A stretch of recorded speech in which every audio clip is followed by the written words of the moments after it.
سیدنا مولانا محمد وبارک وسلم وصلی علیہ الصلاۃ والسلام علیک یا سیدی یا رسول اللہ الصلاۃ والسلام علیک یا سیدی یا حبیب اللہ الصلاۃ والسلام علیک یا سیدی یا نور اللہ وعلی آلک واصحابک یا رحمۃ للعالمین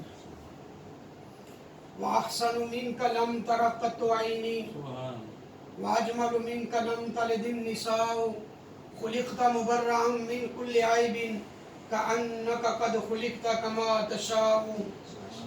میں نہیں کہتا کہ تم ایسا کرو ویسا کرو، میں نہیں کہتا کہ تم ایسا کرو ویسا کرو، ان کی سیرت آئینہ ہے بس آئینہ دیکھا کرو. سبحان اللہ. میں نہیں کہتا کہ تم ایسا کرو ویسا کرو، ان کی سیرت آئینہ ہے تم آئینہ دیکھا کرو. اور مزہ تو جب ہے کہ ایسا رابطہ ہو، مزہ تو جب ہو کہ ایسا رابطہ ہو، وہ تجھے دیکھا کرے تم انہیں دیکھا کرو. سبحان اللہ. اور گنبد خضرا کا سایہ ہے دولت دنیا دین، گنبد خضرا کا سایہ ہے دولت دنیا و دین. ہر طرف کیا دیکھتے ہو بس ادھر دیکھا کرو.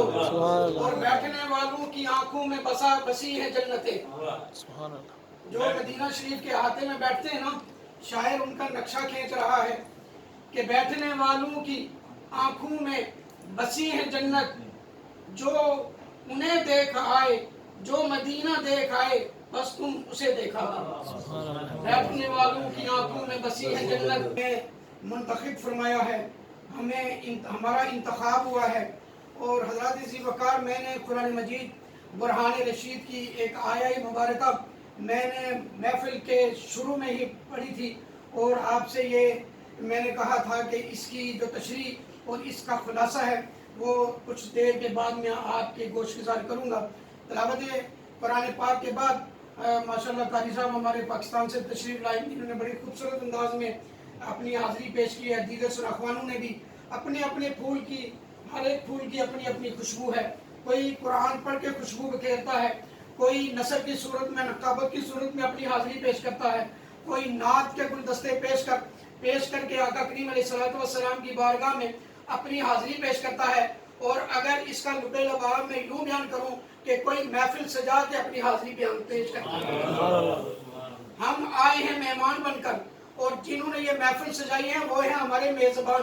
اب میزبان اور مہمان کا آپس میں تعلق ہوتا ہے، بغیر کسی تعلق کے کوئی کسی کو نہ بلاتا ہے نہ کوئی کسی کے گھر جاتا ہے.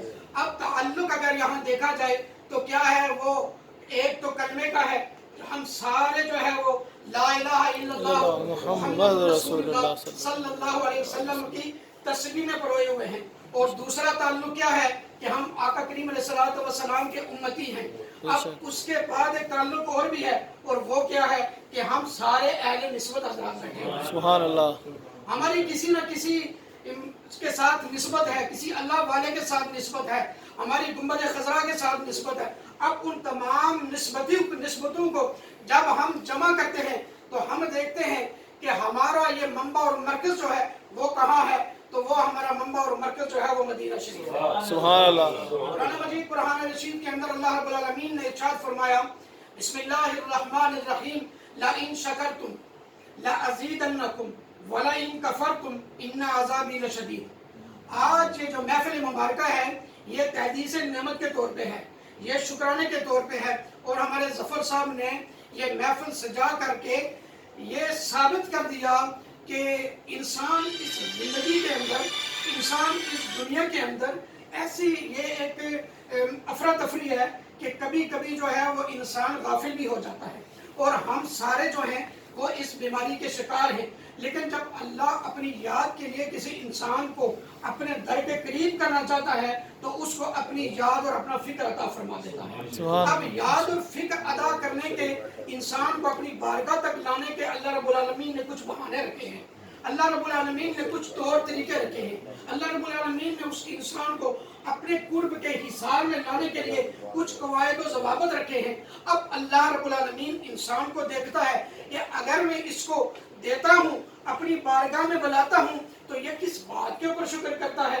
اگر میں اس کو اپنا قرب عطا کرتا ہوں تو پھر مجھے یہ دیکھنا ہے کہ یہ انسان میرے قرب میں رہ کر زیادہ خوش رہتا ہے یا اپنی روزمرہ کی زندگی میں زیادہ خوش رہتا ہے، یا اس دین کو بھی لے کے چلتا ہے، دنیا کو بھی لے کے چلتا ہے۔ جب یہ سارے معاملے انسان کہ اللہ رب العالمین کے ہاں مشاہدات میں شامل ہو جاتے ہیں تو پھر اللہ رب العالمین فرماتا ہے کہ لَئِن شَكَرْتُمْ لَأَزِيدَنَّكُمْ۔ ہاں ایک بات ہے کہ اگر تم شکر کرو گے، اگر میری نعمتوں کا شکر ادا کرو گے۔ اب حضرات دیکھنا ہے کہ شکر جو ہے یہ ہے کیا۔ بات صرف میں 15 سے 20 منٹ کے اندر میں اپنا اختتام کروں گا اور انشاءاللہ اس سے آگے جو ہے گفتگو نہیں ہوگی، اس لیے آپ اگر میری ان ٹوٹے پھوٹے ان الفاظ کے اوپر آپ اگر تھوڑی سی توجہ فرمائیں گے تو ہمارے بیٹھنے کا مقصد بھی حل ہو جائے گا، اور انشاءاللہ ہمارا آنا کوئی مقصد نہیں رکھتا، سب سے بڑی ذات اللہ رب العالمین کی ہے، اس کے بعد جو ہے وہ آقا دو جہاں صلی اللہ علیہ وسلم کی ہے، اور جہاں ذکر خدا بھی ہو اور جہاں ذکر مصطفیٰ بھی ہو وہاں خیر ہی خیر ہو جاتی ہے۔ اور اس محفل مبارکہ کو میں اگر یوں نام دوں کہ اس محفل مبارکہ کو ہم محفل میلاد کا نام دیتے ہیں۔ سبحان اللہ۔ ہمارے گھر بچہ پیدا ہوتا ہے، بچی پیدا ہوتی ہے تو ماں باپ اس کا نام بڑے فخر سے رکھتے ہیں، ایسے بات ہے کہ نہیں بنگیال صاحب؟ بڑے فخر سے رکھتے ہیں جناب کہ ہمارے بیٹے کا جناب یہ نام ہے، ہماری بیٹی کا جناب یہ نام ہے۔ تو سارے محلے والے، سارے دوست احباب، ہمارے ساری زندگی کے لیے اس بچے کا نام لکھا جاتا ہے کہ فلاں کا یہ نام ہے، فلاں کا یہ نام ہے، ظفر صاحب کا یہ نام ہے۔ والدین نے رکھا، والدین سے لے کے آج تک ظفر صاحب ہمارے سامنے ظفر صاحب ہی ہے، ان کا نام بدلی نہیں ہوگا۔ اللہ رب العالمین ان کی زندگی میں خیر و برکت عطا فرمائے۔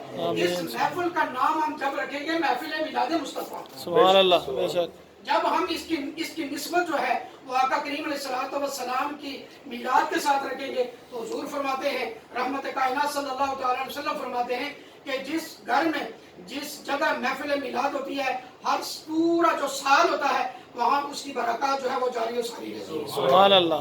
تو ہم کیوں کسی اور کا نام دیں، ہم اس محفل کا نام رکھتے ہیں محفل میلاد مصطفیٰ۔ سبحان اللہ۔ اور محفل میلاد مصطفیٰ جب ہم اس کا نام رکھیں گے تو اس کے اوپر ہمیں دیکھنا پڑے گا کہ محفل میلاد کو وہ کون سی برکات حاصل ہے، محفل میلاد کو وہ کون سی افادیت حاصل ہے، محفل میلاد کو وہ کون سا مقام حاصل ہے کہ جس کی وجہ سے حضور فرماتے ہیں کہ جہاں محفل میلاد پڑھی جاتی ہے وہاں سارا سال جو ہے وہ رحمتوں کا نزول ہوتا ہے۔ وہ سب سے بڑی جو نعمت عظمیٰ اللہ رب العالمین نے ہمیں عطا فرمائی وہ آقا کریم علیہ السلام کی ذات کی صورت میں ہمیں عطا فرمائی۔ سبحان اللہ۔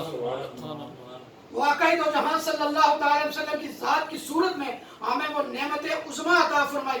لہٰذا جو لوگ آقا کریم علیہ السلام کی آمد کے حوالے سے خوشی کا اظہار کرتے ہیں، اپنے احباب کو بلا کر ان کو لنگر پیش کرتے ہیں، ان کو کھانا پیش کرتے ہیں، طرح طرح کے انواع و اقسام کے کھانے پیش کرتے ہیں، تو گویا یہ جو کھانا ہے، کھانے تو ہم روز کھاتے ہیں لیکن ان کا کوئی تذکرہ نہیں ہوتا، لیکن جو محفل میلاد کے لیے مختص کیا جاتا ہے اس کا جو ذکر ہے وہ حضور کی بارگاہ میں پیش کیا جاتا ہے کہ فلاں انسان نے آج اتنی محبت کے ساتھ اپنے گھر میں محفل سجائی، فلاں لوگوں کو بلا کر جو ہے وہ اس کا اہتمام کیا، ان کو کھانا کھلایا۔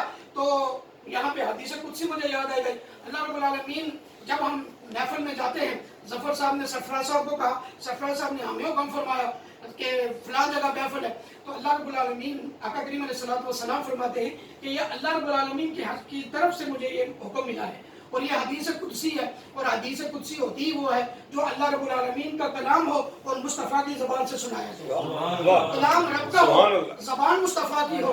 تو حضور فرماتے ہیں کہ یہ حدیث قدسی ہے کہ جب کوئی انسان اپنے گھر سے کسی محفل ذکر کے لیے نکل جاتا ہے تو گھر سے نکلتے ہی فرشتے اس کا استقبال کرتے ہیں۔ سبحان اللہ۔ جب کوئی بندہ جو ہے وہ اپنے گھر سے محفل کے لیے ذکر اہتمام کرتا ہے اور چلتا ہے تو فرشتے اس کا استقبال کرنا شروع کر دیتے ہیں۔ اب یہاں ایک بڑی وجدانی کیفیت میں بیان کروں گا کہ آج ظفر صاحب نے محفل سجائی ہے، کیا اس کا تذکرہ ہوا ہوگا؟ یقیناً ہوا ہوگا، کیونکہ یہ آقا کریم علیہ السلام کی زبان سے ادا ہوئے یہ الفاظ ہیں اور اللہ رب العالمین کے اتارے ہوئے یہ الفاظ ہیں، اور رب فرماتا ہے کہ میں کیا کرتا ہوں کہ ان کا استقبال فرشتوں سے کرواتا ہوں. اچھا وہ فرشتے تو استقبال کرتے ہیں. محبوب کریم صلی اللہ تعالیٰ علیہ وسلم فرماتے ہیں کہ ایک فرشتہ اور ہوتا ہے جو راستے میں کھڑا ہو جاتا ہے. جو فرشتہ جو ہے وہ راستے میں کھڑا ہو جاتا ہے تو آنے والے شخص کے ساتھ مصافحہ کرتا ہے.